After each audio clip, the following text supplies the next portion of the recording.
পাশে মানুষের সাথে আমরা আছি এই বাংলাতে। আপনারা দেখছেন সংবাদ শিরোনাম। দেখলেন তো অনেক কিছু, এবার দেখুন নতুন কিছু। কৃষক বন্ধুর টাকা নিয়ে দুর্নীতির তদন্তে নামলেন বিডিও এবং সহকারী কৃষি আধিকারিক। শনিবার সরজমিনে গিয়ে তদন্তে উঠে আসলো পুরোপুরি উল্টো চিত্র। প্রশাসনিক আধিকারিকদেরকে বদনাম করার চক্রান্ত ফাঁস করলেন অভিযোগকারীরাই।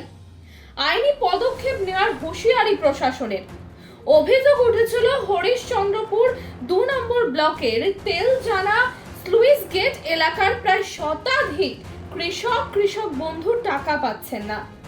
তাদের টাকা ঢুকছে নাবালকদের অ্যাকাউন্টে, এমনকি বিহারের অ্যাকাউন্টে সেই টাকা ঢুকছে বলে অভিযোগ তুলে শুক্রবার বিক্ষোভ দেখিয়েছিলেন স্লুইস গেট এলাকার কয়েকজন চাষি। খবর প্রকাশিত হওয়ার পরেই আজ শনিবার এই এলাকায় গিয়ে তদন্ত শুরু করলেন হরিশ্চন্দ্রপুর ২ নম্বর ব্লকের বিডিও তাপস পাল এবং কৃষি দপ্তরের আধিকারিক প্রভাত উৎপল আচার্য। তদন্তের পর তারা জানতে পারেন এলাকার একটি সিএসপির মালিক এলাকার কিছু চাষিকে ডেকে ভুল বুঝিয়ে আন্দোলন করিয়েছিল। যারা অভিযোগ করেছিল তাদের সমস্ত ডকুমেন্টস ঠিক রয়েছে এবং তারা প্রত্যেকে স্বীকার করেছেন যে তারা টাকা পাচ্ছে। হরিশ্চন্দ্রপুর ২ নম্বর ব্লকের সহ কৃষি আধিকারিক প্রভাত উৎপল আচার্য বলেন, আমরা সংবাদ মাধ্যমে খবর পেয়েছিলাম যে কৃষকরা নাকি টাকা পাচ্ছে না, তাই আজ আমরা বিষয়টি সরজমিনে দেখতে আসি। আমরা এখানে এসে জানতে পারি যে কৃষকদের আইডি ঠিক আছে এবং তারা ন্যায্য টাকাও পাচ্ছে। স্থানীয় এক সিএসপির মালিক কৃষকদের ডেকে হাতে কাগজ ধরিয়ে মিথ্যে অভিযোগ করিয়েছে। আমরা বিষয়টি খতিয়ে দেখে এর বিরুদ্ধে ব্যবস্থা নেব। আমরা একটা সংবাদ মাধ্যমে অভিযোগ পেয়েছিলাম যে এখানে কৃষকরা যারা আছেন তারা সঠিকভাবে টাকা পাচ্ছেন না এবং মানে ভুলভাল জায়গায় মানে টাকা পয়সা চলে যাচ্ছে আর কি। সেই হিসেবে আমরা এখানে অভিযোগটা পেয়ে তদন্ত করতে এসেছিলাম এবং সেই তদন্তে আমরা পেলাম যারা অভিযোগ করেছিলেন ঠিক আছে, তাদের মানে এমনি কাগজপত্র ঠিক আছে, জমিও ঠিক আছে এবং তারা নিজেদের অ্যাকাউন্টে টাকা পাচ্ছেন। তারা নিজেদের বক্তব্যেই কিছুক্ষণ আগে সেটা বলেছেন। এটাই আমরা পেয়েছি এখান থেকে।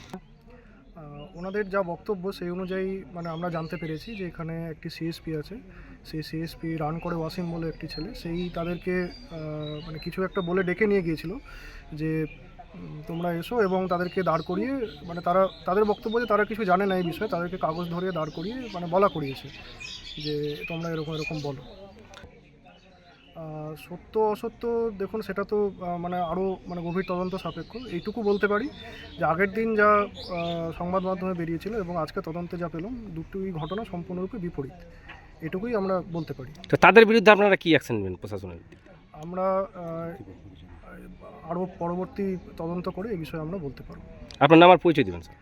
আমি এরিয়া হরিশ্চন্দ্রপুর 2 ডক্টর প্রভাত উৎপল আচার্য। আপনারা কি কিষাণ বন্ধুর টাকা পাচ্ছেন? পাচ্ছি স্যার। তো আপনারা কেন বলেছিলেন? পরশুদিন একটা খবরও দেখা গেল যে আপনারা বলছেন যে আমরা টাকা পাচ্ছি না, সেটা নিয়ে আপনারা বিক্ষোভ দেখাচ্ছেন। তো সেটা নিয়ে আপনারা কি বলতে চাইছেন? আমরা ওখানে সুইচগেটে ছিলাম, আমার আগে ডাকলো একজন, তো বলছে সিএসপির মিটিং আছে, তাহলে ভাতিজাটা দেওয়া সিং আমাদের নিজস্ব লোক, মিটিং আছে তো যাই ওখানে যাই বলছে এরকম লোককে দাঁড়িয়ে এরকম বলছে। আমরা বলছি আমরা টাকা তো পাচ্ছি, আমরা দুটাই পাচ্ছি।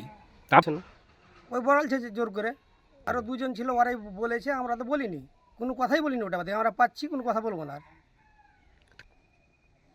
ওই দুজন বলেছে আর যে দুজন ছিল আজ বিডিও সাহেব, জন বিডিও, তো আপনাদেরকে কি জিজ্ঞাসা করলো আজকে? ওটাই জিজ্ঞেস করলো। আপনারা কি বললেন? আমাদের কাগজপত্র দেখলো, আমরা বললো পাচ্ছি। সত্যি? ওটা মিথ্যা। কারা করেছিল এই মিথ্যা খবরটা? মিথ্যা কেউ মিডিয়া হিসেবে করালছে ওটা। আপনার নাম? আমার নাম মতিউর রহমান, বাড়ি তেলজানা সুইচগেট। মানুষের পাশে মানুষের সাথে আমরা আছি এই বাংলাতে। আপনারা দেখছেন সংবাদ শিরোনাম। দেখলেন তো অনেক কিছু, এবার দেখুন নতুন কিছু।